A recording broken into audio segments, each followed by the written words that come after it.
Gereza la Halden ndani ya vyumba vya wafungwa lina vitanda vizuri tena vilivyobuniwa kwa mbao za kisasa, sio vitanda vya chuma kama tulivyozoea kuona kwenye magereza mengine. Kisha kila mfungwa amewekewa friji lake ndani ya chumba chake.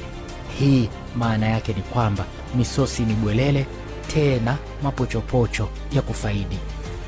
Na pia mfungwa ndani ya gereza la Halden anawekewa na kabati la vitabu na meza ya kujisomea. Halafu anawekewa na TV apate kujiliwaza akiboreka. Kama haitoshi, kila chumba cha mfungwa ndani ya gereza la Halden kina bafu na choo binafsi. Kumbuka, Uswahilini kwetu haya ni maisha ya mtoto wa kishua, ila huko gereza la Halden lililoko katika nchi ya Norway, hayo ni maisha ya mfungwa tena wa kesi ya kuua. Na humo ndani ya gereza kuna shule. Wafungwa wakiwa humo huweza kuendelea na masomo kwa kadri watakavyo. Halafu kuna grocery maarufu ndani ya gereza hilo. Grocery hiyo wanaiita Justisen ama The Justice kwa Kiingereza.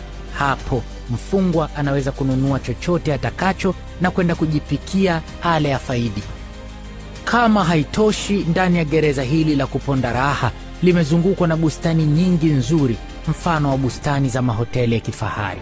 Pia gereza hili lina library ama tuseme maktaba kubwa, na pia kuna vyumba vya ibada na kuna chumba cha kompyuta ili wafungwa wapate kuperuzi mtandaoni, asipitwe na umbea wa mjini.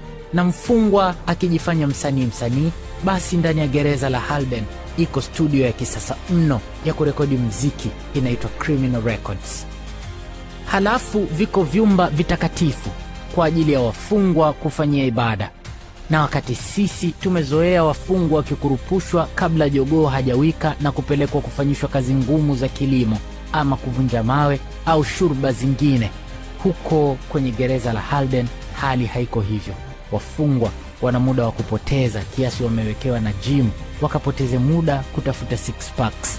Na halafu pia ndani ya gereza la Halden ziko nyumba ambazo mfungwa akipata wageni anakwenda kuwapokea kwenye nyumba hizo, na wakapata muda wa kuzungumza na kucheka kwa uhuru kama wako nyumbani.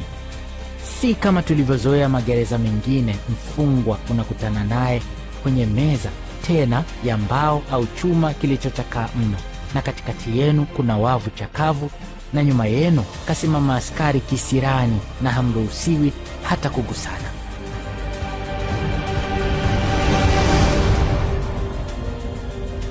Basi starehe za gereza la Halden